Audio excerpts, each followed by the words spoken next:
Bonjour à tous et bienvenue pour cette nouvelle émission des couleurs de la Bible.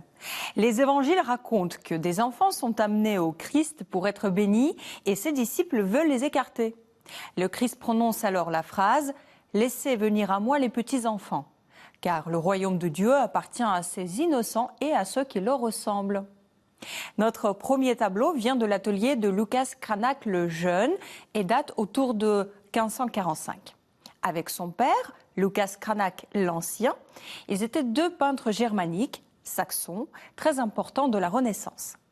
Toute la scène se déroule sur un fond noir que les Cranach utilisent souvent et qui rend leurs tableaux souvent reconnaissables.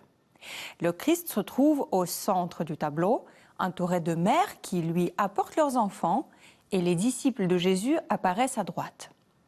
Le Christ soulève un enfant pour embrasser sa joue et poser sa main sur un autre. Le peintre s'appuie sur une phrase précise pour élaborer son tableau. Il les embrassait et les bénissait en leur imposant les mains, dit l'évangile de Marc. 4 enfants en bas du tableau ont des attitudes naturalistes et font un lien entre le sujet biblique et la réalité. À gauche, un petit garçon se détourne de sa mère qui lui attrape le bras.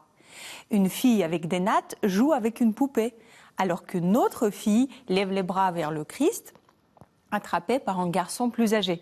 Décidément, les enfants de toutes les époques sont pareils. À en juger des robes riches et sophistiquées des mamans, le Christ apparaît à la cour de Saxe du XVIe siècle. Tous ces clins d'œil à l'époque du peintre rendent l'histoire de la Bible plus compréhensible, plus proche de chacun. Cette proximité aux fidèles était particulièrement chère au protestantisme et le sujet du Christ avec les petits-enfants devient populaire surtout là où cette nouvelle pratique de foi se répand, en Allemagne et aux Pays-Bas. Par ailleurs, l'atelier des Cranach se trouvait dans la ville de Wittenberg, en Saxe, qui était le point de départ de la réforme protestante. C'est là où Martin Luther a placardé ses 95 thèses sur la porte d'une église.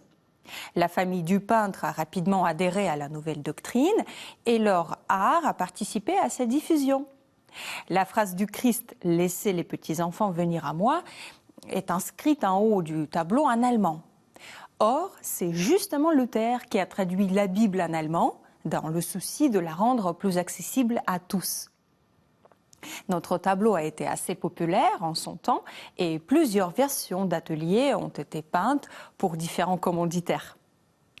Le sujet du Christ avec les enfants n'est toutefois pas resté uniquement dans l'art germanique. Notre deuxième tableau a été peint au XVIIe siècle, le grand siècle français, par Sébastien Bourdon. La scène est placée dans un paysage d'un Orient biblique, avec des pyramides à l'arrière-plan et un palmier, avec des marches au premier plan, constructions diverses. On a l'impression que ce sont des formes géométriques qui rythment le tableau. Une telle régularité est toute classique. Le Christ enveloppé dans un manteau bleu est allongé au centre de la toile. À gauche, les mères arrivent avec leurs enfants.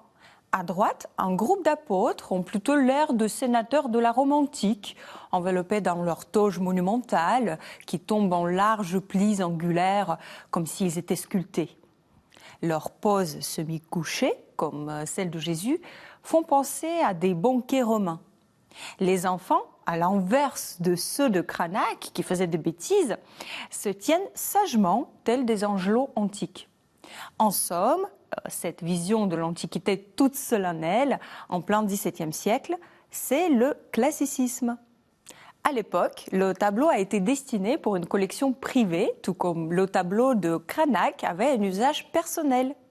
Quelle que soit l'époque, le thème du Christ et des petits-enfants incite le spectateur à la piété et reste un sujet de peinture privée plutôt que publique.